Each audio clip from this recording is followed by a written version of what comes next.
Welcome back to our channel డైనాటిక్. ఈరోజు అయితే గుడ్లు పులుసు వండుతున్నాను. దానికి పులుపు అనేది అస్సలు అవసరం లేదు. ఎలాగో ఏంటో చూసేసేయండి. అయితే స్టవ్ వెలిగించుకొని కడాయి అయితే పెట్టుకొని ఆయిల్ అయితే వేసుకోవాలి. ఆనియన్, పచ్చిమిర్చి అండ్ టమాటా అయితే వేసేస్తున్నాను. ఇప్పుడు వేసేసాను. 3 టమాటాలు, 2 ఉల్లిపాయలు, ఏదైనా కల్లుప్పైనా వేసుకోవచ్చు. సాల్ట్ కాదు, పసుపు.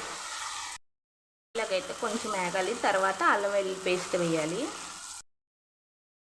ఈ విధంగా అయితే ఇలాగ వేగాలి. ఇప్పుడైతే కారం వేసుకుందాం. కారం అయితే వేస్తున్నాను. మీరు ఎంత కారం తింటారో అంత అయితే వేసుకోండి.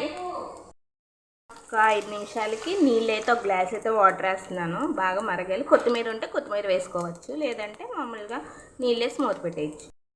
నా గుడ్లు అయితే ఇప్పుడే వేసాను. కొంచెం అయితే వాటర్ పడుతుంది.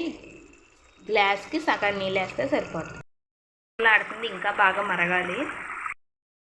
గుడ్లు పులుసు ఇంకైతే స్టవ్ కట్టేస్తున్నాను. ఎప్పుడైనా చింతపండు పులుసుతోనే కాకుండా ఇలాగ టమాటాలతో ట్రై చేయండి. ఎలా ఉందో కామెంట్ బాక్స్లో కామెంట్ చేసేయండి. పులుసు ఫైనల్ లుక్ అయితే ఇదనమాట. Thank you for watching.